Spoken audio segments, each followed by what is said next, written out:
Welcome back to our OpenFoam volume of fluid simulation series. This is part 3, where we dive into the setup section of the simulation. In this video, we will guide you through some critical setup components that are essential for running your volume of fluid analysis. For those of you who haven't seen part 1, you can download all the files needed to run this simulation from the link in the comments. We will start with the main control file, the control dict, which is located in the system directory. This file is crucial for defining the overall control parameters of the simulation, such as start times, end times, time step, and write interval for the output data. Next, we will explore the parallel processing setup with the decompose pardict file, also found in the system directory. This file is used to specify how the computational domain will be divided among the multiple processors, enabling efficient parallel computation. We will then move to FB schemes and FB solution, which is located in the system directory. FB schemes defines numerical schemes used for discretizing equations such as gradient, divergence, and interpolation schemes. FB solution specifies the solvers and algorithms for handling various fields and equations within the simulation. From there, we will discuss the G file in the constant directory, which defines the gravity vector in the simulation. This is essential for accurately modeling the influence of gravity on the flow. We will also cover turbulence properties, which is found in the constant directory. The turbulence properties file is used to select, configure the turbulence model, which is crucial for capturing the effects of turbulent flow. You see here the control file. This case starts at time 0 and ends at time 10 seconds. The initial time step is 0.0001 seconds. The results will be written at a time interval of 0.01 seconds.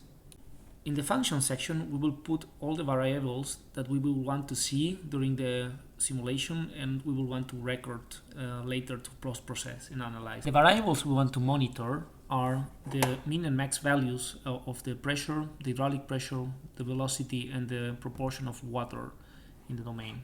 The record files of these variables will appear in the post-processing folder, the decompose pardict file.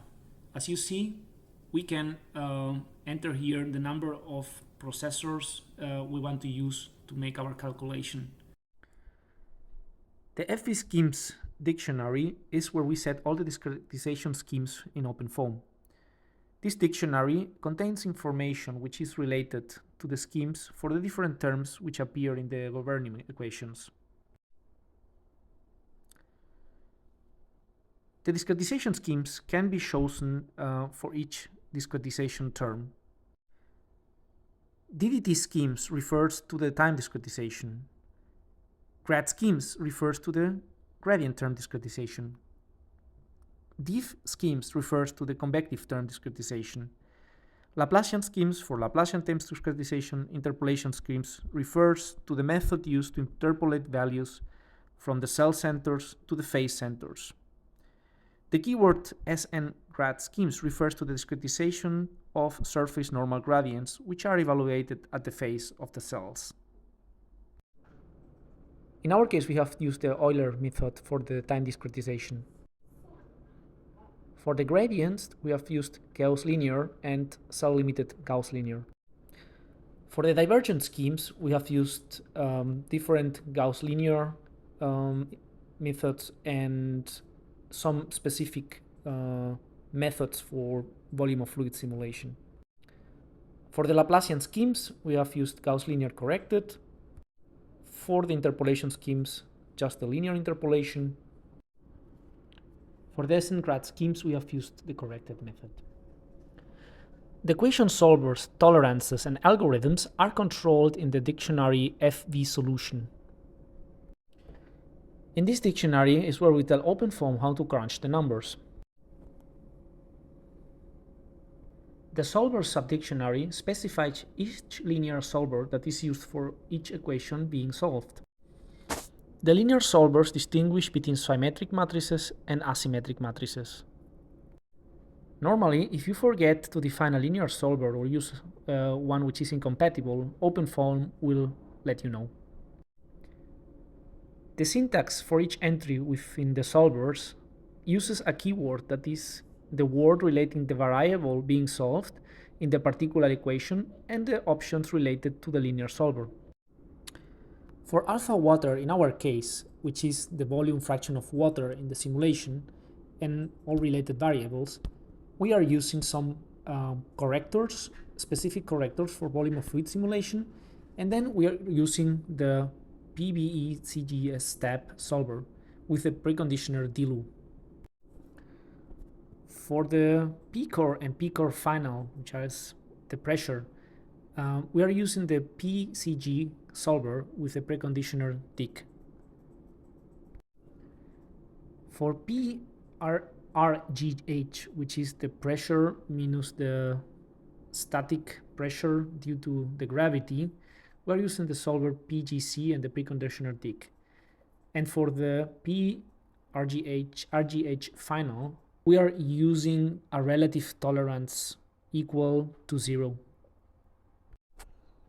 For U and U final, which is the velocity, we are using the solver PBCG step and the preconditioner DLU. And for K and epsilon, which are related to the turbulence model, we are using the solver PBCG step and also the preconditioner DLU. Since we are using the pimple method, in the next section, we can see the configuration for the pimple algorithm. In this simulation, we also set some relaxation factor for all fields and all equations, which is at the end of the dictionary. Here is the file where we define the gravity in our simulation, and what we can see are the dimensions of this gravity, and then we see the direction and the value of the gravity, which is in minus z direction. In the turbulence properties file, we also define a Reynolds average and Navier-Stokes simulation and the K epsilon model. The transport properties file is where we define the densities and the viscosities of our both phases, in this case water and air. We also define the tension, the surface tension between the two phases. Thanks for watching part 3 of our OpenFoam VOF simulation series. We hope you found this deep dive into the setup process helpful. If you have any questions or need further clarification, feel free to leave a comment below. Don't forget to like this video if you found it useful and subscribe to our channel for more tutorials and updates. In the next part of our series, we'll be covering the topic of boundary conditions of this simulation. So stay tuned for that. Also, make sure to hit the notification bell so you don't miss any future videos. Thanks again for watching and see you in the next video.